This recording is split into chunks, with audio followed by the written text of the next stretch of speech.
그죠? 그래서 오늘 여러분들이 우리가 빌립보서를 보면서 그래서 여러분 저희가 이제 우리 수요일 날 벌써 수요일 시간이 이렇게 많이 갔어요? 38분이 나갔네. 자, 빨리 좀 더 보겠습니다. 자, 8절 열어보면요. 내가 예수 그리스도의 심장으로 너희 무리를 어떻게 사모하는지 하나님. 여기서 보면 이제 사도 바울이 이제는 빌립보 교회 성도들을 사모한다라고 얘기하죠. 그죠? 정말 사모한다는 거예요. 그죠? 그러니까 왜 이렇게 사모하게 됐을까요? 사랑하는 거잖아요. 사랑함으로 그리워하는 거잖아요. 사모가. 그죠? 네. 왜 그렇게 됐을까요? 바로 우리 위에 이거는 뭐 다른 설명이 필요 없죠. 위에 복음 안에서 빌립보 교회와 이런 교제를 이루었으니 그립잖아요. 사랑할 수밖에 없잖아요. 떨어져 있으니 만나고 싶잖아요. 당연한 이야기예요. 그러니까 얼마만큼 너희를 사모하는지 하나님이 내 증인이시라는 거죠. 그래서 내가 너희를 위해서 이제 기도한다는 거죠. 그러니까 너희를 사모한다는 거예요. 너희를 사랑한다는 거예요. 너희를 정말 귀하게 여긴다는 거예요. 너희들 정말 보고 싶다는 거예요. 그러면서 내가 너희를 위해서 기도한다는 거예요. 기도의 내용이 이제 중요한 거예요. 그죠? 무엇을 위해서 기도합니까? 내가 기도하노라 너희 사랑을 지식과 모든 총명으로 점점 더 풍성하게 하사 너희로 지극히 선한 것을 분별하여 또 진실한 혐오 없이 그리스도의 날까지 이르고 예수 그리스도로 말미암아 열매가 가득하여 하나님의 영광과 찬송이 되게 하시기를 구하노라. 자, 보세요. 이제 8절부터 11절 요 8, 9, 10, 11 네 개 구절에 대해서 우리가 한번 사실은 이제 요 11절 이하의 말씀은 또 다른 전환이에요. 또 다른 내용으로 이렇게 좀 전환되는데 우리 8절에서 11절 내용을 여러분들이 한 그 문단으로 보시고 이해할 필요가 있습니다. 바울의 기도의 제목이 뭡니까? 무엇을 기도합니까?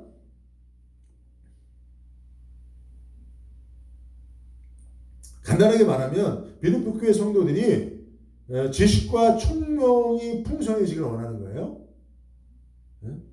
뭐 여기서 굳이 나눈다면 지식은 하나님께 대한 영적인 지식이고 총명은 또 하나의 그 세상 그러니까 상황에 대한 이해로서의 지혜. 그렇게 우리 구분해 볼 수 있다고 하는데 어쨌든 사도 바울의 빌립보 교회에 대한 기도의 제목이 뭐예요? 너희가 어쨌든 좀 지혜로웠으면 좋겠다는 거예요. 영적 지식과 또 지혜가 풍성했으면 좋겠다는 거예요. 왜요? 왜? 지극히 선한 것을 분별하도록. 그죠? 네. 자, 이것은 바울의 기도의 제목이 어떻게 해서 나왔을까요? 빌립보 교회를 위한 바울의 기도 제목은 어떻게 해서 나왔을까요? 지금 빌립보 교회의 상황에서부터 나왔겠죠. 그죠? 제가 김시원 장로님 위해서 오늘 새벽에도 이제 기도를 또 간절한 마음을 하나님 주셔서 했는데 김시원 장로님 위해서 제가 무엇을 기도했겠습니까? 기도의 제목은 어디서부터 나왔겠습니까? 김 장로님의 상황. 그렇죠. 지금은 무슨 상황이 제가 기도했겠습니까? 이해가 그렇죠. 지금 한참 여름에 성수기를 맞아 일을 많이 하시다가 지금은 일이 또 이제 끊어지셨어요. 그래서 지금 일을 하셔야 되는 일을 못 하시니까. 그죠? 일을 하시던 분이 일을 안 하시면 또 좀 불안하거든요. 그래서 제가 김치원 장로님, 하나님 김치원 장로님 뭐 잘 먹고 잘 살고 건강해 뭐 이런 기도할 수 있지만 그렇게 기도하는 게 아니라 김치원 장로님 하나님 일을 주십시오. 저는 일하시고 싶은 마음이 있고 일할 필요도 있으니까 하나님 일을 주시고 하나님께서 일을 붙여달라고 그런 기도를 했어요. 그건 어디서부터 나와요? 김정일의 상황에서 나오는 거예요. 자, 그러면 바울의 이 빌립보 교회에 대한 기도는 어디서 나와요? 빌립보 교회 상황에서 나오는 거죠. 이 상황은 어디서부터 이 상황은 어떻게 알게 됐어요? 그렇죠. 에바브로디도를 통해서 알게 됐을 것이죠. 물론 또 교회에 대한 소문도 들었었겠지만 직접적으로는 에바브로디도를 통해서 알았을 거예요. 근데 그 상황이 뭐예요? 상황이 뭔지는 잘 모른다 할지라도 이 뒤에 있는 내용이니까 뭔지는 모른다 할지라도 이 내용을 통해서 유추할 수 있죠. 뭐가 필요한 상황이에요? 그렇죠. 분별이 필요한 상황이에요. 영적인 지식과 또 그 상황에 대한 컨텍스트에 대한 이해를 분별할 수 있는. 근데 그 분별은 어떤 분별이에요? 지극히 선한 것을 분별하는 거예요. 그래서 지극히 선한 것이라고 하는 것은 가장 옳은 것이 뭐냐. 공동 번역은 가장 옳은 것, 새 번역은 가장 좋은 것이 뭐냐는 거예요. 그리고 여기서 말하는 지극히 선한 것은 뭡니까? 지극히 선한 것은 가장 옳은 것이 무엇이냐, 가장 좋은 것이 무엇이냐, 그리스도의 날까지 우리가 포기하지 않고 끝까지 가지고 가야 될 진실된 것이 뭐냐 이거죠. 그죠? 그래서 여기 그리스도의 날까지라고 하는 이것이 앞에 언급이 됐지만 그거와는 조금 다른 차원에서 그 위에서는 하나님께서 그리스도의 날까지 끝까지 너희들을 견인하여 가실 것이라고 하는 그런 축복의 말이고, 그런 너희들이 끝까지 그 견인을 받아서 그 인도함을 받는 너희들이 끝까지 포기하지 말아야 될 지극히 선한 것, 가장 좋은 것, 가장 선한 것, 그것이 무엇인지를 너희가 알고 그것을 놓지 말아야 된다라고 하는 것이죠. 그것은 결국 뭐예요? 어떤 상황을 전제하는 겁니까? 가장 선한 것이 뭐예요? 한마디로 하면 복음이죠. 그죠? 그리스도죠. 그것이 아닐 수도 있다라고 하는 생각이 들어온 거죠. 교회 안에. 그런 도전이 있는 거죠. 교회 안에.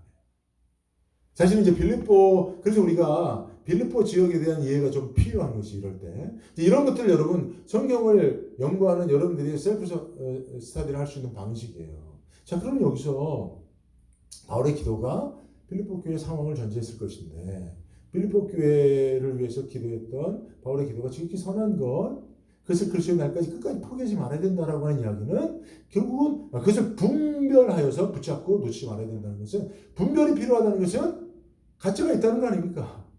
진짜 가짜가 있어서 분별해야 될 필요가 있다는 것이죠. 그러면 지극히 선한 것 외에 이것이 더 선한 것이다라고 유혹하는 그런 유혹들이 교회에 도전적으로 지금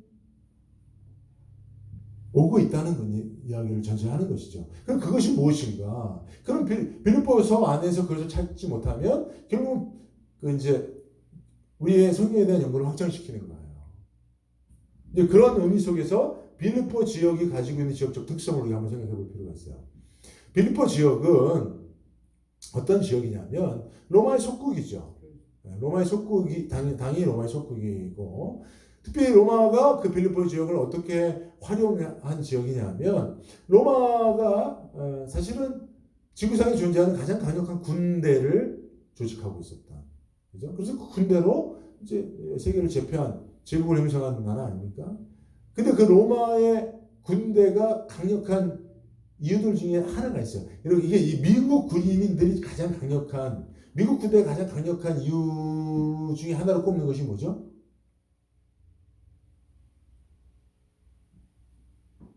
상식적으로 이거예요. 상식적으로. 자, 무기. 예. 근데 이제 우리가 이제 왜냐하면 로마 군대가 가장 강력할 수밖에 없었던 이유와 미국 군대가 가장 강력할 수밖에 없는 이유를 지금 등치시켜 놓고 같은 이유를 찾아보려고 하는 거니까, 무기라고 말할 수는 있지만 그렇다면 로마 군대가 가장 강력한 무기를 가지고 있었다라고 하는 것은 조금 우리가 좀 정확하지는 않을 수 있어요. 결국은 군인들이 가장 강력한. 그래서 사실은 저도 한국에서 해병대를 나왔지만 미국의 해병대 또 미국 군인들하고 훈련을 해보니까 벌써 마인드가 멘탈 자체가 달라요. 우리는 훈련을 하는데 그들은 실전을 하더라고요. 그러니까 훈련하는 태도가 다르더라고요, 솔직히. 저도 해병대고. 축구는 우리한테 10대 빵으로 그들이 치는데 이제 훈련 끝나고 축구를 같이 했거든요. 근데 우리 해병대는 키가 작아요, 다. 그치? 덩치 큰 사람. 근데 미군 들어오면 체격이 막 엄청나. 근데 축구는 우리가 10대 빵으로 이겨요, 우리가. 근데 사실은 군인들 하나하나 가지고 있는 전투력은 상당하다고 제가 보여집니다. 왜 그렇지 않습니까? 그만큼 대우해 주잖아요. 제가 얼마 전에 들었어요. 미국 군대에서 20년만 복무하고 제대하면 직급이 낮은 그런 군인이라도 2,700불 원금을 평생 준대요. 그리고 조금만 하사관급 이상 넘어가면 4,000불씩 준대요. 그 대우를 해주는 거죠. 그리고 제가 우리 사모가 어디서 들었는데, 미국에서 판매되는 가장 좋은 고기는 1차적으로 미국 군인들과 군인 가족들에게 제공된다는 얘기였습니다. 실제로 여러분 미국 군인이 되면 신분을 해결해주고, 그죠? 이 땅에서 모든 살 수 있는 모든 걸 해결해주잖아요. 그죠? 혜택을 주는 거예요. 마찬가지로 로마 군인들이 강력할 수 있었던 것은 로마 제국이 로마 군인들에 대한 엄청난 혜택, 사회적 신분 보장 이게 있었습니다. 특히 이제 빌립보 지역은 지역을 하나 구별해서 그러니까 로마 군인들 가운데 퇴역한 군인들이 살 수 있는, 그죠? 군인들의 도시를 만들어준 거죠. 그러니까 빌립보 시민들에게 로마 시민권을 주고, 그리고 로마에서 사는 것과 같은 그런 거의 동등한 혜택을 부여하고, 그렇게 많은 그런 권한을 부여했던 도시입니다. 그러니까 빌립보 지역에는 결국은 누가 하나님이에요? 로마 황제가 하나님이지. 그죠? 어느 지역보다도 더 로마를 신봉하고 로마 황제를 신봉하고, 그죠? 로마의 법을 따르고. 그럼 또 여러분 보세요. 각 나라마다 가장 보수적이라고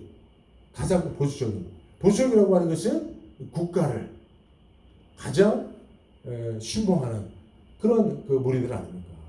그 보수적인 그 출신들이 누구냐? 군인들이에요, 군인들. 한국도 제한군이네. 그죠? 뭐 이런 해병대 전후회. 이런 사람들이 가장 보수적인 그런 단체잖아요. 그죠? 그러니까 사실은 빌립보 지역이 그런 지역이에요. 그런 지역 안에서 로마 황제가 아니라 여호와 하나님을 율신으로 섬긴다고 하는 거. 로마 황제를 신으로 섬기는 우상 숭배에 기초한 모든 로마의 체제, 그 로마를 지탱하고 있는 가장 중요한 체제, 그 법이 다 거기서 나오는 거 아닙니까? 그죠? 가이사를 황제로 여기는 거죠.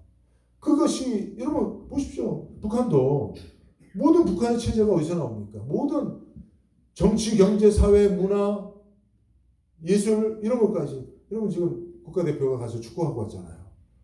운동장에 사람 하나도 없었다잖아요. 왜요? 지금 그 공산당 김정은이 그 가지고 있는 정치적 어떤 그런 노림수라고 해석을 하더라고요.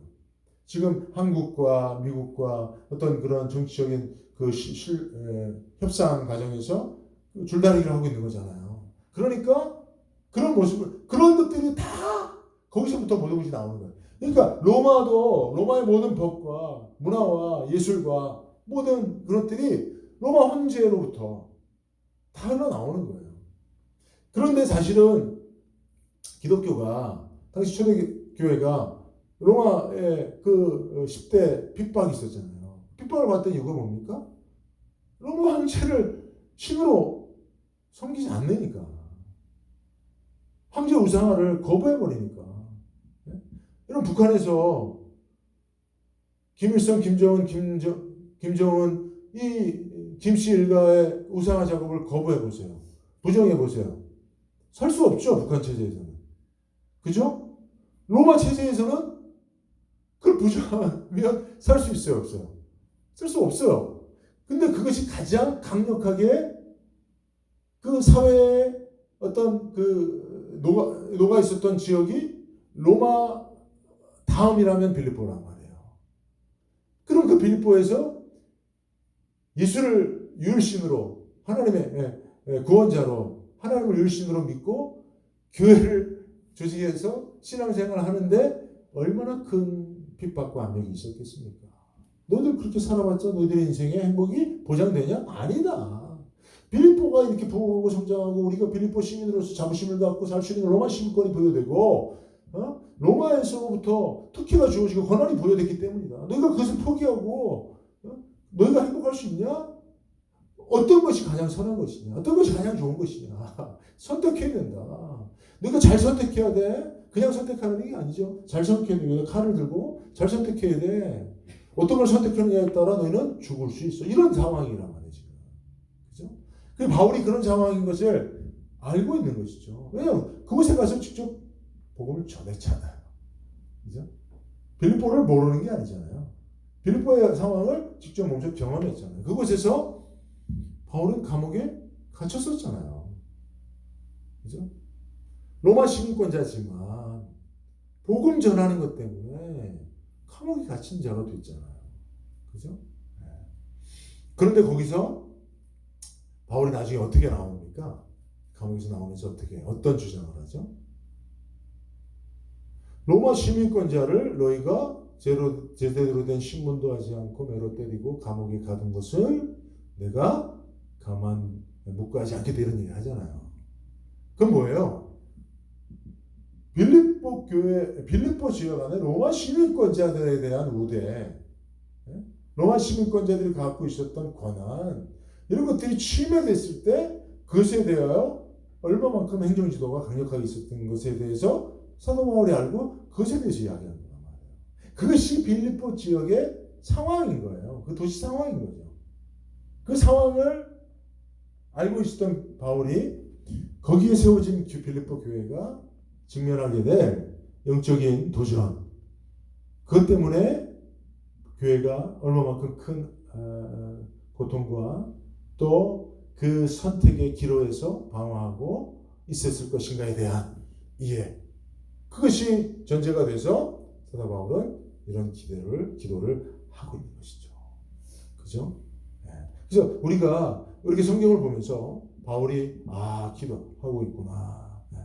여러분 여러분 보통 우리가 많은 분들이 설교를 어떻게 하냐면, 여러분 사도 바울이 빌립보 교회를 위해서 기도할 때 분별을 위해서 기도했습니다. 여러분 분별하세요. 여러분 분별도 못하고 무슨 신앙생활도 하면서 엄한 분별에 대한 이야기를 막 하면서 이 설교를 끝내고 많은 그런 설교들 여러분 많이 들어보셨죠?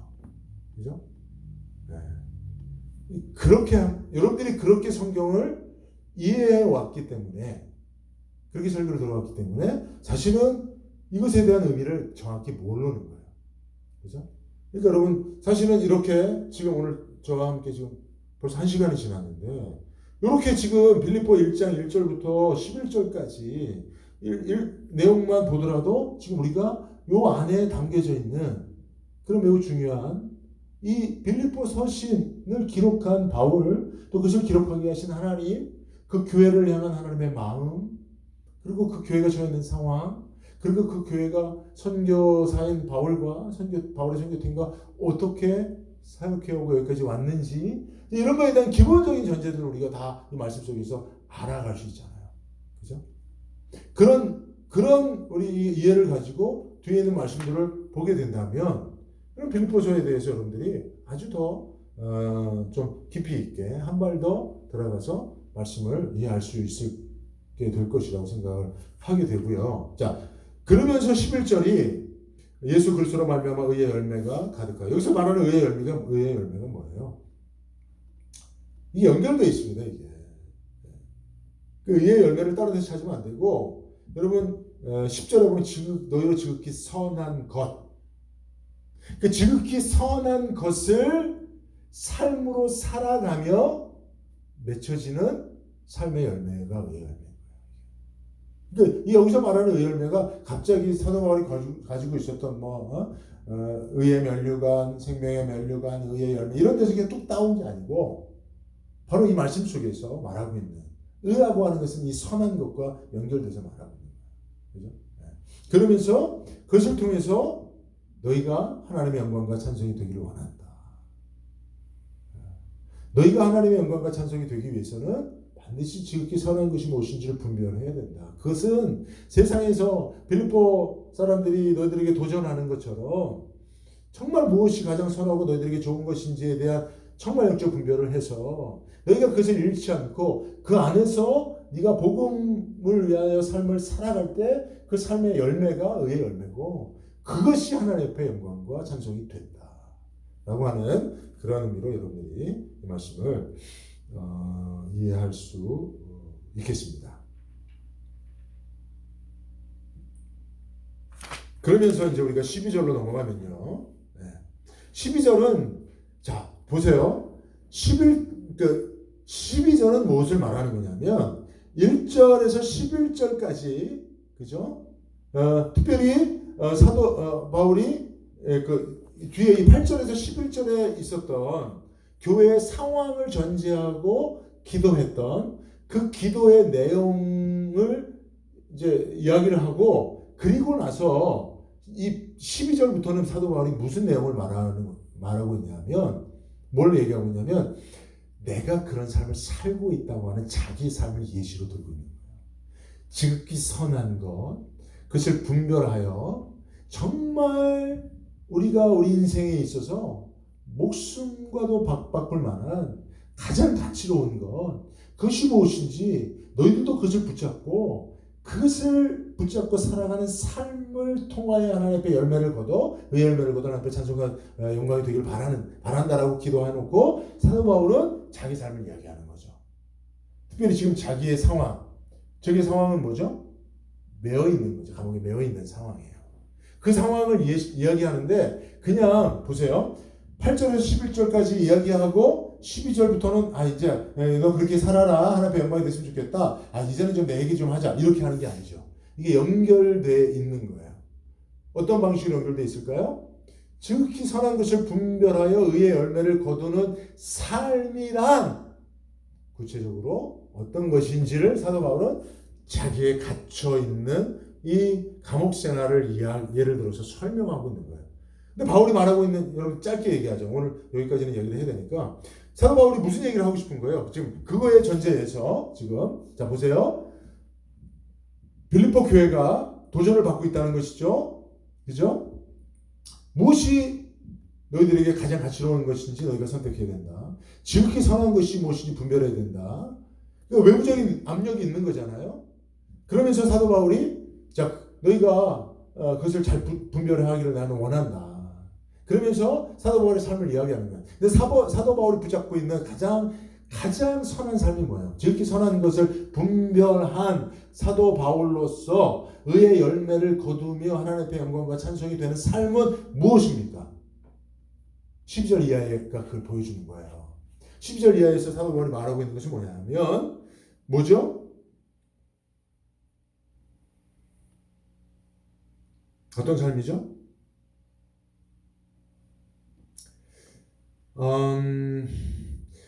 결론적으로 말하면 20절이에요.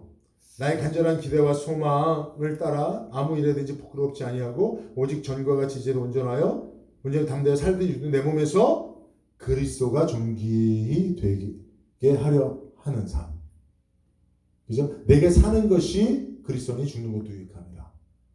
그러니까 사도 바울이 말하고 있는 빌립보 교회 성도들에게 자기 삶을 통해서 예로 보여주는 지극히 선한 것을 분별한 자가 의의 열매를 거두는 삶이란 뭐죠?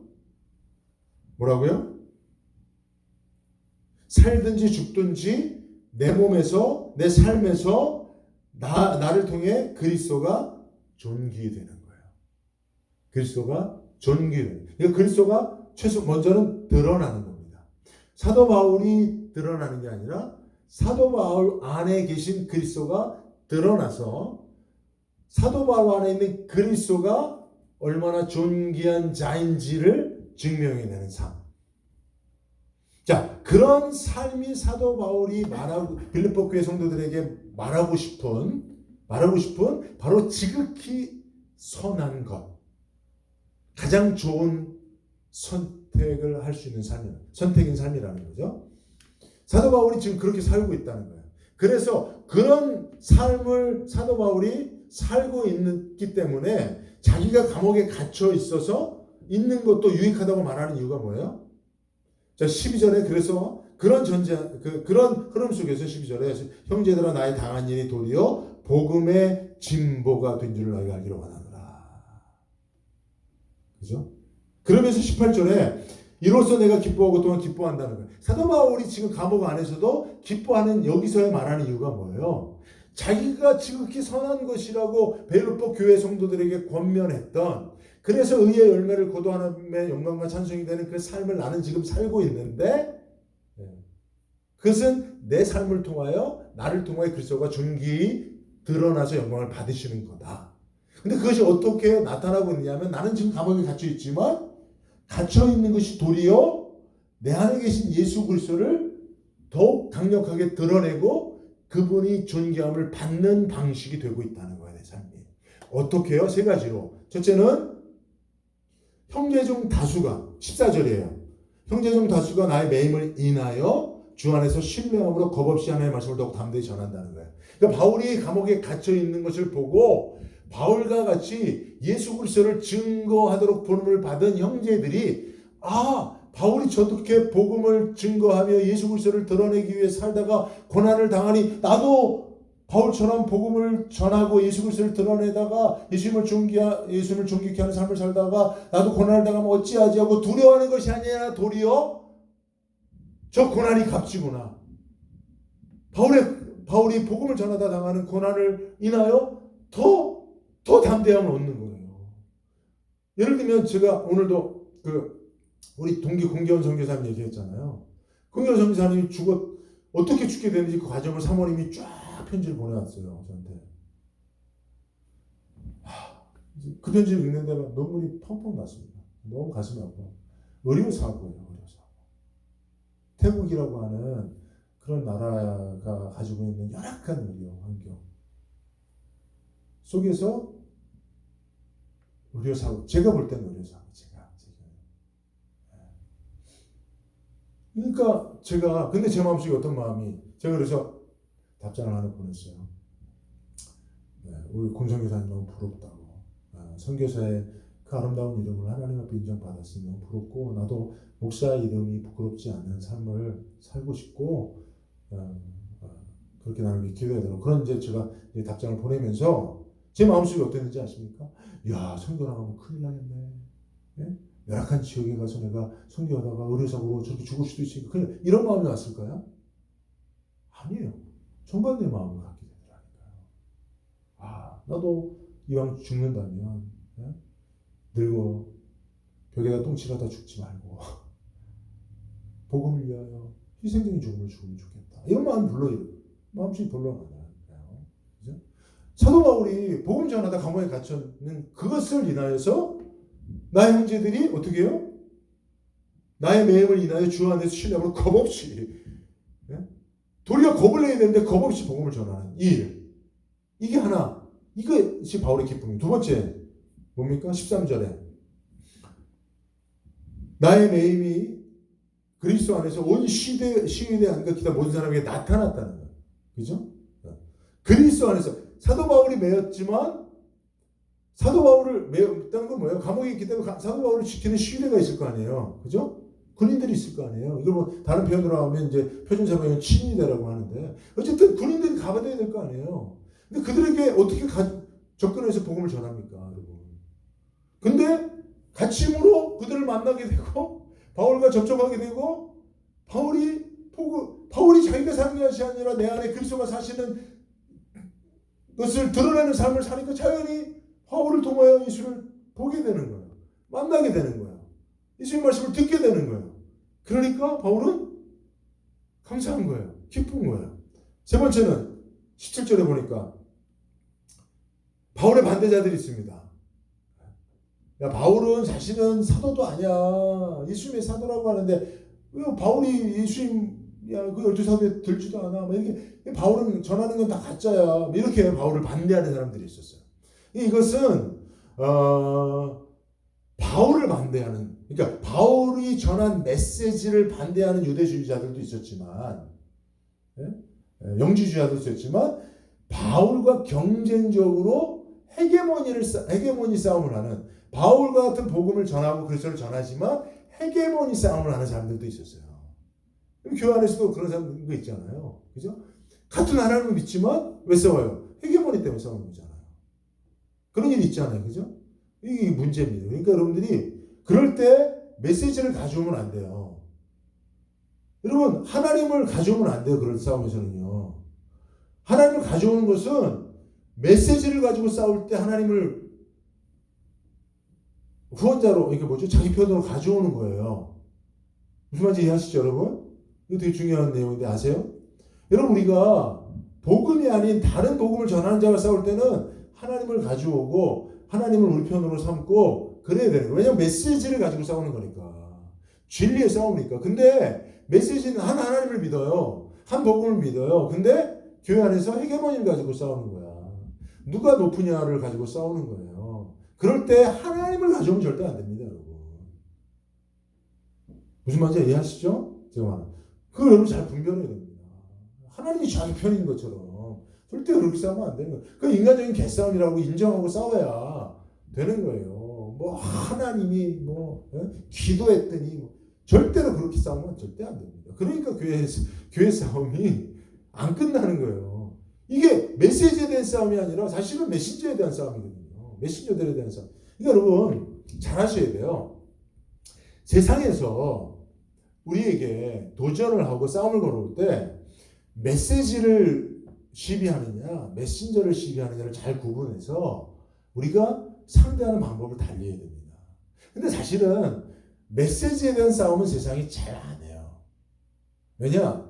메시지에 가지고 싸우면 굴복할 기독교인들이 거의 없어요. 그렇습니까? 안 그렇습니까? 그죠? 그럼 목에 칼이 들어와도 복음을 버릴 수는 없잖아요, 여러분. 물론 그 상황이 직면해 봐야 어떨지 우리가 알겠지만. 그런 세상은 그 두 번째 메신저를 공격합니다. 그래서 지금 여러분 마귀는요, 교회가 전하는 복음을 가지고 싸우지 않고요, 그 복음을 전하는 그 메시지를 전하는 메신저들을 타락시키는 일에 현안이 되어 있습니다. 그러니까 지금 왜 복음의 가치가 사회에서, 한국 사회에서, 미국 사회에서 떨어집니까? 복음이 문제 있다고 말하지는 않아요, 지금. 예수가 문제 있다고 말하는 사람이 없어요. 이 기독교가 전하는 메시지가 또 그런 걸 전하냐라고 하는 사람이 없어요. 지금은 그 메신저들에 대해서 네가 세습하고 권력을 탐닉하고 불을 쫓는 그리고 종교적, 도덕적으로 윤리적으로 타락한 네가 전하는 메시지가 그게 제대로 된 메시지겠냐 이렇게 나오는 거죠. 그죠? 이 싸움을 여러분 잘 해야 되는데 어쨌든 지금 보세요. 지금 사도 바울이 메시지를 전하는 그 메시지와 메신저가 동일시되고 있는 상황이에요. 지금 여기서 지금 사도 바울이 메시지를 어디에 담습니까? 어디에 담아요? 자기의 전 인격에 담는 거예요. 자기가 전하는 이 말에만 담는, 말풍선에만 메시지를 담는 게 아니고 사도 바울은 자기의 전 인격 속에 메시지를 담아내는 거예요. 그죠? 내 안에 사는 이 그리스도시니 이제 죽는 것도 유익함. 이게 이 고백이 뭐예요? 내 전 존재, 내 삶 전체. 여기서 영어로 보니까 to live is Christ라고 있더라. To live is Christ. 내가 사는 것이 예수라는 거죠. 그냥. 그 말이 무슨 걸 말하는 거죠? 내 존재 자체가, 내 삶 자체가, 내 호흡 자체가, 내 생명 자체가, 내 인격 전부가 예수라는 거죠. 그러니까 사도 바울은 우리가 여러분 그 검술에 있어서 최고가 뭔지 아세요? 검술에 있어서 검도 안 해보셨어요? 검술의 최고의 경지 어검술이라고 검과 검을 든 사람이 하나가 되는 거예요. 그러니까 검을 쓰는 게 아니라 그냥 손을 휘두르는 것처럼 검이 휘둘러지는 거죠. 이게 어검술. 복음의 최고의 경지가 뭔지 아세요? 복음과 내가 하나가 되는 거예요. 그러니까 지금 사도 바울이 말하고 있는 경지가 그러니까 사도 바울이 감옥에 가면 죄수로 드러나는 게 아니라 복음으로 드러나는 거예요. 예수로 드러나 버리는 거예요. 그러니까 사도 바울이 그렇게 되는 거예요. 그런데 이제 그 사도 바울을 그 메시지는 동일하지만 메신저를 공격하는 사람들도 있어요. 근데 어쨌든 사도 바울이 전하는 이 메시지는 동의하지만 헤게모니 때문에 바울을 공격하는 사람들 반대자들도 있었어요. 근데 그들도 사도 바울이 갇힌 것을 이야기하면서 역시 복음을 전하니까 거봐라 사도 바울이 그런 방식으로 전하다가 저렇게 갇혔지 않냐. 우리가 전하는 예수 이 방식이 더 좋다. 이렇게 하면서 그들도 오히려 사도 바울의 그것을 이용해서 자기들의 헤게모니를 위하여 복음을 전하지만 어쨌든 전해지는 건 그리스도니 이거 참 내가 목적한 것이 그대로 이루어지고 있지 않냐. 그래서 이 세 가지 때문에 바울이 기뻐하는 거죠. 그러니까 여기서 말하고 있는 바울의 기쁨이 무엇이냐. 바울이 그렇게 기뻐하는 그 기쁨을 우리도 누리기 위해서는 어떻게 되느냐. 이런 것을 그냥 여러분 그냥 세상에서 여러분 생각을 달리하고 기뻐하십시오. 뭐 또 여러분 고난 중에도 하나님 생각하고 기뻐. 뭐 이렇게 단순화해서 일반화해서 막 얘기할 수 없는 거예요. 이거는. 구체적인 상황 속에 들어가서 사도 바울이 왜 여기서 지금 기쁨을 말하고 있는지 어떻게 사도 바울이 이 상황을 기쁘다고 말할 수 있는지, 그럼 그것을 말할 수밖에 없는 그의 삶은 무엇인지, 이런 것에 대해서 우리가 깊이 이해가 필요하다는 것이죠.